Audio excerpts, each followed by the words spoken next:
नमस्कार दोस्तों, मेरा नाम है गंगेश मिश्रा। आप लोग देख रहे हैं कंपटीशन ग्रुप की क्लास। और आज फिर से हमारे 20 क्वेश्चन के सीरीज में फिर से आप लोगों का सभी का स्वागत है। और इसमें जो क्वेश्चन मिल रहे हैं थोड़ा सा जम्बलिंग है, पूरा पूरा मर्ज किए गए हैं। सफलिंग में मिलेगा आपको 2-3 सब्जेक्ट के। प्रयास रहेगा काफ़ी चीज़ें आपकी क्लियर हो जाएं और आपके काम की चीज़ें आपको मिल जाएं। और इस समय जैसे यूपीपी का एग्ज़ाम आने वाला है, यूपी ट्रिपल एससी का एग्ज़ाम भी सामने आ सकता है कई सारे, तो उसमें हिंदी के भी क्वेश्चन रहते हैं, तो इसलिए परेशान होने की कोई दिक्कत नहीं है। अब यहाँ पे देखिए पहला सवाल जो ब्लिंक कर रहा है, कश्मीरी सेब सिंदूरी लाल होता है। इसमें कितने विशेषण और कितने विशेष हैं? तो कितने विशेषण हैं और कितने विशेष हैं, इसको आप आराम से देखिए, फिर बताइए क्या हो सकता है इसका आंसर। बाकी हम आपको सारा आंसर करवा रहे हैं, कोई दिक्कत नहीं है उसमें। देखिए यहाँ पे एक तो लिखा हुआ है कश्मीरी सेब, मतलब सेब की विशेषता बताई जा रही है, सेब क्या है? कश्मीरी है। दूसरा है लाल सिंदूरी, मतलब लाल को अगर खुद करता जैसा कुछ मान लिया जाए तो लाल का भी एक विशेषता बताने के लिए दूसरा वर्ड यहाँ पे बैठा हुआ है सिंदूरी। कैसा लाल? सिंदूरी लाल। और कैसा सेब? कश्मीरी सेब। तो यहाँ पे दो विशेष से हो गए और दो विशेषण हो गए। ऑप्शन सी सही होगा। विशेष से विशेषण में ये समझ लीजिए कि जो विशेषण होता है वो हमेशा विशेष की विशेषता बताता है। विशेषण क्या करता है? विशेषता बताएगा। किसकी विशेषता बताएगा? विशेष की विशेषता बताएगा। अगर बोल दिया जाए भैंस जैसी काली लड़की, हालांकि किसी को बुरा ना लगे, भैंस जैसी काली लड़की, इसका मतलब है कि वो लड़की कैसी है? काली है। और काली के साथ में वर्ड क्या यूज कर दिया गया? भैंस जैसी काली है। तो इसमें एक विशेषण की भी विशेषता बता रहा है, उसको बोलते हैं प्रविशेषण। कभी कभी सवाल ऐसा भी आ जाता है कि विशेषण क्या होता है और प्रविशेषण क्या होता है। तो विशेषण सीधे विशेषता बता रहा है विशेष की, और उस विशेषण की भी अगर कोई विशेषता बता दे तो उसको क्या बोलेंगे? प्रविशेषण। तो यहाँ पे प्रविशेषण तो खैर नहीं था, प्रविशेषण नहीं था, केवल क्या था? विशेषण और विशेष था। तो इसमें सी ऑप्शन सही है। अगला देखते हैं, भारत में राजनीतिक सत्ता का प्रमुख स्रोत क्या होगा? तो राजनीतिक सत्ता का भाई प्रमुख स्रोत जो होगा वो होगा यहाँ पे संविधान होगा। अब मामला यह था कि संविधान को करोगे या जनता को करोगे, क्योंकि दोनों ऑप्शन है आपके पास। तो याद रखिए कई बार ऐसे सवाल भी आए हैं, भारत में क्या सब सर्वोच्च है? और सर्वोच्च में राष्ट्रपति हो गया, संसद हो गया, संविधान हो गया और जनता, मान लो यही चारों साथ ऑप्शन रख दिए जाए, तो इन चारों ऑप्शन में याद रखिएगा राष्ट्रपति को मत लगा देना। राष्ट्रपति को भी ताकत कौन दे रहा है? संविधान दे रहा। और संसद का ही एक हिस्सा है राष्ट्रपति। तो बेशक राष्ट्रपति के पास पावर ठीक है, और ज़्यादातर पावरें जो हैं वो प्रतीकात्मक हैं। जो प्रैक्टिकल अप्रोच में पावर है वो प्रधानमंत्री के पास होती है। लेकिन इन सब बातों से इतर सब सबसे आप बाहर आएंगे तो आपको ये समझ में आना चाहिए कि सबको संविधान ही ताकत देता है। संसद को क्या करना है क्या नहीं करना है संविधान में लिखा हुआ है। राष्ट्रपति क्या करेगा? संविधान के अकॉर्डिंग करेगा। तो संविधान कहीं ना कहीं इन दोनों को पावर दे रहा है। अब इन दोनों को पावर देता है संविधान, ठीक है, संविधान जो हो गया सत्ता का प्रमुख हो गया, लेकिन संविधान को कौन पावर देता है? तो जनता देता है। तो जनता के लिए एक वर्ड आप समझ लीजिए, लिखा जाता है कि हम भारत के लोग भारत को संपूर्ण प्रभुत्व संपन्न पंथ निरपेक्ष, ऐसे बोल दिया गया, लंबी सी लाइन प्रस्तावना में है ये। तो इसका मतलब है कि संविधान को ताकत कहाँ से मिली? प्रस्तावना के माध्यम से आप समझ सकते हैं कि संविधान को ताकत जनता ने दी है। इसलिए यहाँ पे सर्वोच्च कौन बनेगा? जनता बनेगी। अगला सवाल है, बीजक ग्रंथ की रचना कबीरदास जी ने निम्न में से क्या बीजक का भाग नहीं? ये पूछा गया है। असल में सवाल थोड़ा सा मिसप्रिंट हुआ है। ये पूछना चाह रहा है कि बीजक ग्रंथ कबीरदास जी की रचना है और निम्न में से क्या बीजक का भाग नहीं है? तो बीजक के भाग हैं भाई साखी, सबद, रमैनी। क्या है? साखी, सबद और रमैनी, ये तीन बीजक के ही पार्ट हैं। साखी, सबद, रमैनी तीनों पार्ट बीजक हैं। साखी का मतलब होता है साक्षी। साक्षी का मतलब गवाह। गवाह का मतलब वो ऐसी बातों पे जो उन्होंने पोएट लिखा है, यानी कि जो इनके पद्य भाग हैं वो ऐसी चीज़ों पे हैं जो एक गवाह के तौर पर जनता को समझाने का प्रयास कर रहे हैं, जनता को सही बनाने का प्रयास कर रहे हैं और समाज को सुधारने का प्रयास कर रहे हैं। सबद और रमैनी भी इन्हीं के हैं। तो ये सारे बीजक ग्रंथ की रचना से निकाले गए हैं, ठीक है। लेकिन जो सतसई है ये बीजक का पार्ट नहीं है, तो इसमें सही ऑप्शन बी बनेगा, अगला और कोई नहीं बनेगा। चौथा है, डॉक्टर भीमराव अम्बेडकर ने मौलिक अधिकारों में से किसे संविधान का हृदय एवं आत्मा कहा है? बहुत पुराना सवाल है, कई बार सवाल में पूछा गया है, लगभग बच्चों को याद भी रहता है, लेकिन फिर भी सवाल सामने समझ लीजिए। समानता का अधिकार कितने में आता है? अनुच्छेद 14 से 18, ठीक है, पहले वाले में भी बताए थे। स्वतंत्रता कितने में आता है? 19 से 22 में, ठीक है। धार्मिक स्वतंत्रता 25 से 28 में, 25 से 28 में। लेकिन जो आपका आंसर है वो क्या है? संवैधानिक उपचारों का अधिकार, अनुच्छेद 32। इसमें 5 प्रकार की रिट देता है कौन? कोर्ट देता है। कोर्ट में भी कौन? 32 के तहत सुप्रीम कोर्ट देता है। अगर यही सुप्रीम कोर्ट ना होकर हाई कोर्ट की बात होती तो अनुच्छेद 226 चलता वहां पे, अनुच्छेद 226 चलता, वो हाई कोर्ट की होती है सारी रिट। रिट कौन कौन सी होती है? 5 प्रकार की रिट होती है। बंदी प्रत्यक्षीकरण, मतलब कोई भी व्यक्ति को अगर बंदी बनाया गया तो सशरीर लाके उसको सामने प्रस्तुत करो, फिर बाद में बताओ क्यों बंदी बनाया गया। दूसरा है परमादेश, हम आदेश देते हैं ये काम करो। प्रतिषेध रोकने के लिए, उत्प्रेषण, अधिकार परीक्षा। इस तरीके से 5 प्रकार की रिट हैं। लिखना पड़ेगा, लिख देता हूँ। पहली रिट हो गई बंदी प्रत्यक्षीकरण, बंदी प्रत्यक्षीकरण। दूसरी कौन सी हो गई? दूसरी हो गई परमादेश, परमादेश। और तीसरी कौन सी हो गई? प्रतिषेध, प्रतिषेध। और चौथी कौन सी हो गई? उत्प्रेषण। ये सीक्वेंस भी कई बार पूछा गया है, सीक्वेंस भी यही सही है, अधिकार परीक्षा, अधिकार परीक्षा। तो इस तरीके से 5 प्रकार की रिट हैं, 1 2 3 4 और 5, 5 प्रकार की रिट हैं जिनको अनुच्छेद 32 के तहत सुप्रीम कोर्ट और अनुच्छेद 226 के तहत हाई कोर्ट जारी करता है। क्यों जारी की जाती है? क्योंकि हमारे मूल अधिकारों का अगर हनन होता है तो उन मूल अधिकारों के हनन को रोकने के लिए और मूल अधिकारों की रक्षा करने के लिए हमें संविधान ये ताकत देता है, और उस ताकत के तहत इसका प्रयोग करते हुए सुप्रीम कोर्ट और हाई कोर्ट हमारे अधिकारों की रक्षा करता है। अगला है सूर्य का पर्यायवाची नहीं है। तो यहाँ पर देखिए भाई, सूर्य का पर्यायवाची कौन नहीं है? दिवाकर बिल्कुल है, भास्कर भी है, रवि भी है, महेश नहीं है, शंकर जी का है पर्यायवाची। तो इसमें ऑप्शन डी सही होगा। लक्ष्मी का पर्यायवाची नहीं, पद्मा, रमा, विष्णुप्रिया, हंसवाहिनी। हंसवाहिनी भाई सरस्वती का है, हंसवाहिनी किसका है? सरस्वती माता का। तो हंसवाहिनी, ज्ञानदायिनी, अम्ब विमल मत दे, है ना, सरस्वती। तो सरस्वती का, इसलिए इसमें डी ऑप्शन सही होगा, नहीं है पूछा है ना। अगला है वायु का समानार्थी शब्द नहीं है। वायु का समानार्थी नहीं है मतलब पर्यायवाची नहीं है। समीर क्या है? वायु का ही है। पवन भी है, मारुत, पंकज। भाई पंकज ऐसा वर्ड लिखा हुआ है जो समानार्थी है कमल का। इसका है कमल का, ये कमल का पर्यायवाची, तो इसलिए डी ऑप्शन सही होगा। 8 में काली गाय अधिक दूध देती है, सफेद नहीं देती है क्या? हमारे यहाँ तो सफेद ही देती है। लेकिन यहाँ पे पूछा क्या था, इस वाक्य में विशेषण क्या है? तो भैया गाय क्या है? काली है।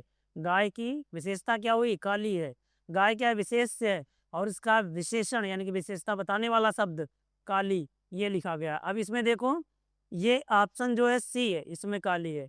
अब इसमें अधिक भी लगा है तो इसको भी समझ लो। दूध की विशेषता है, कितना दूध? अधिक दूध। तो इसलिए काली और अधिक, ये दोनों वर्ड क्या बन जाएंगे? विशेषण बन जाएंगे। इसमें सी सही ऑप्शन होगा। अगला देखिए, चंद्रमा का पर्यायवाची नहीं है। नहीं फिर पूछ लिया भाई, निशाकर है। दिनकर किसका होता है? दिनकर होता है भैया सूर्य का, ठीक है, दिनकर सूर्य का होगा। और बाकी ठीक है, सही है, तो इसमें बी सही हो जाएगा। अगला देखो, काली घटा का घमंड घटा, नभमंडल तारक वृंद खिले। इसमें अलंकार क्या है? इसमें दो वर्ड समझिएगा, एक घटा यहाँ पे लिखा हुआ है, एक घटा यहाँ पे लिखा हुआ है। इस घटा का मतलब होता है बादल, काले काले बादल थे, काली घटा मतलब बादल जो छाए रहते हैं। उनका घमंड घटा, घटना का मतलब यहाँ पे कम होना है। तो मतलब ये है कि काली घटा का घमंड घटा में जो घटा वर्ड है वो 2 बार यूज किया गया, दोनों बार इसके अर्थ अलग अलग आए हैं। दोनों बार क्या हुआ? अर्थ अलग अलग आए हैं। और जब भी किसी पद्य में एक शब्द एक से अधिक बार प्रयोग में आए और उनके हर बार शब्द का अर्थ बार बार बदल जाए तो उसमें अलंकार यमक होता है। कि यहाँ पे सही आंसर क्या बनेगा? यमक अलंकार। ठीक है। अगला सवाल है, यदि कोई व्यक्ति संसद का सदस्य नहीं है, समझिएगा बात को, यदि कोई व्यक्ति संसद का सदस्य नहीं है, उसे मंत्रिपरिषद का सदस्य बनाया जाता है। मतलब कोई मंत्री बना दिया गया, या मंत्री नहीं, मंत्रालय में कोई जैसे मंत्री भी 3 प्रकार के होते हैं, तो उसमें कोई दूसरे तरीके का, मान लो कि राज्य मंत्री है, स्वतंत्र प्रभार है या संबद्ध है, ऐसा कोई, या कैबिनेट में कहीं भी अगर उनको पद दे दिया गया। आजकल पद तो रेवड़ियों की तरह बांटे जाते हैं। कोई नाराज हो गया, देखिए वोट बैंक जा रहा है, कोई पद दे देंगे। जबरदस्ती 3-4 उप मुख्यमंत्री बना दिए जाते हैं। फर्जी की तो बदतमीजी है, उप प्रधानमंत्री बना दिया जाता। पद है ये इमरजेंसी के लिए बनाए जाते हैं। यहाँ पर रेवड़ी बांटी जाती कि यहाँ पे क्या है कि मंत्रिपरिषद का अगर सदस्य बन गया लेकिन वो व्यक्ति संसद का सदस्य नहीं था, तो उसे कितने समय में किसी भी सदन की सदस्यता अनिवार्य रूप से प्राप्त करनी होगी।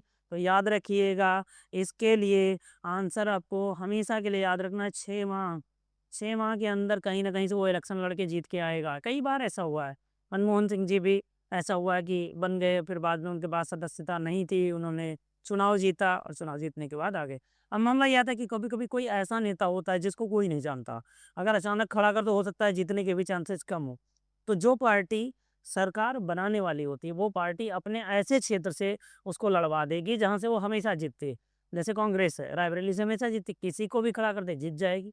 ऐसे ही सपा है, मान लो, सपा अपने क्षेत्र से हमेशा जीतती है एफआई से। अगर कोई बंदा उसका सदस्य में नहीं है, संसद सदस्य नहीं है और उसे जितवाना है तो वो वहाँ से खड़ा कर देगी, तुरंत जीत जाएगा, कोई दिक्कत नहीं। तो इसी तरीके से सब अपने-अपने पहले ही मतलब जो वो होते हैं कॉन्स्टिट्यूएंसी होती है, उनको तय रखते हैं कहाँ से वो बिल्कुल जीतेंगे, वहाँ से उनको चुनाव लड़वा के जितवा लिया जाता है। पहले 11 में खैर फिलहाल तो बी ऑप्शन सही है, उसको याद रखिए, बाकी चीज़ें चलती रहेंगी। अगला है अनुच्छेद 12 सॉरी सवाल 12। इसमें लिखा हुआ है भारतीय संविधान का कौन सा अनुच्छेद यह बताता है कि मंत्रिपरिषद राज्य की विधानसभा के प्रति सामूहिक रूप से जिम्मेदार है। इस सवाल में हमें 2 सवाल और याद आ गए। एक सवाल था कि राज्य रूपी राज्य रूपी नौका के, या ऐसे था कि देश रूपी नौका का कैप्टन कौन होता है? तो भाई कैप्टन होगा प्रधानमंत्री। प्रधानमंत्री अगर कैप्टन है यानी कि वो अपने समकक्षों में प्रमुख है या प्रथम है, तो वो अगर कुछ गड़बड़ करता है तो पूरी की पूरी उसकी मतलब कह सकते हो उनके सदस्य ही चले जाएंगे या उनकी पार्टी ही बर्बाद हो जाएगी। वो कुल मिला के उस चुनाव को ही करवाना पड़ेगा। अगर मान लो कोई एक व्यक्तिगत सदस्य है और उसने अपना इस्तीफा दे दिया तो वो सीट खाली होती। समझ गए? लेकिन यहाँ पे सवाल ऐसा नहीं था। सवाल यहाँ पे क्या पूछा गया? विधानसभा के प्रति सामूहिक रूप से। अब विधानसभा का मतलब होता है राज्य की बात हो रही है। मुख्यमंत्री और उसकी मंत्रिपरिषद।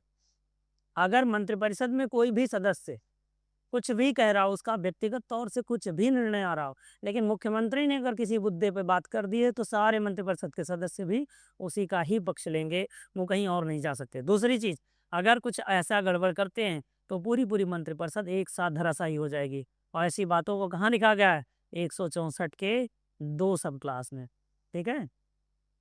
164 के 1 में लिखा गया है कि राज्य की एक मंत्रिपरिषद होगी, जिसका मुखिया जो होगा वो मुख्यमंत्री होगा, और 164 2 में लिखा गया है विधानसभा के प्रति सामूहिक रूप से उत्तरदायी होती। ठीक है? तो ये दोनों में होता है। संसद में अगर देखा जाए तो लोकसभा के प्रति, और अगर राज्य की बात करें तो मंत्रिपरिषद जो मंत्रिमंडल है, सॉरी, जो मतलब विधानमंडल है, विधानमंडल में, राज्य के विधानमंडल में राज्यसभा के प्रति सामूहिक रूप से उत्तरदायी होते हैं।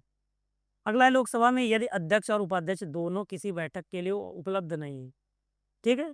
मान लो एक मर गया, दूसरा आ ही नहीं सकता, कुछ भी मान सकते हो, तुम्हारे ऊपर है। और आमतौर पे कार्यवाही का संचालन करवाना है तो संचालन कौन करने के लिए उम्मीद की जा सकती है कि वो आ जाएगा? तो यहाँ पे देखो 4 ऑप्शन है। पहला ऑप्शन है सदन में उपस्थित सबसे वरिष्ठ सदस्य, अध्यक्षों के समूह से चुना गया एक सदस्य, तीसरा उस बैठक के लिए राष्ट्रपति द्वारा नामित एक सदस्य, चौथा है जब तक पीठाधीन सदस्य का चुनाव नहीं हो जाता तब तक सदन का नेता। तो भाई चौथा ऑप्शन नहीं होगा, इसके चक्कर में ना पड़ना, बहुत लंबी लाइन है, समझ लो, अपने आप सही हो जाएगा। तीसरा देखिए, उस बैठक के लिए राष्ट्रपति द्वारा नामित सदस्य, ये किसी कंडीशन में हो सकता है लेकिन एक सामान्य कंडीशन में नहीं होगा। बी ऑप्शन के अध्यक्षों के समूह से चुना गया एक सदस्य। अध्यक्ष कौन? अध्यक्ष जो लोकसभा का स्पीकर होता है वो अध्यक्षों लिख दिया गया, मतलब उसके अलावा भी कोई होगा तो वो कौन होगा? उपाध्यक्ष होगा। ये दोनों मिलकर तय कर जाते हैं कि हम दोनों नहीं होंगे तो कौन आएगा। ये चुना गया सदस्य ही काम करता है। बी सही है ऑप्शन। अगला है भारत के संविधान का कौन सा अनुच्छेद संसद के सत्रावसान और विघटन से संबंधित है? समझिएगा, विघटन से संबंधित है और सत्रावसान से, तो अनुच्छेद नंबर 85 है। अनुच्छेद नंबर 85 है, ये संसद के सत्रावसान और विघटन से संबंधित है। ठीक है? अगला, वित्त विधेयक को संसद में पेश होने के कितने दिनों के भीतर पारित किया जाना चाहिए? वित्त विधेयक के संसद में पेश होने के कितने दिनों के भीतर उसे पारित कर देना चाहिए, पारित किया जाना चाहिए? तो उसके लिए हमेशा याद रखिएगा, आपका विकल्प 90 वाला जो है यही सही होगा। 90 दिनों के अंदर यानी कि 3 महीनों के अंदर उसे पारित करना पड़ता है। अगला सवाल है 16 नंबर, पहला लोकपाल विधेयक संसद में पेश किया गया था।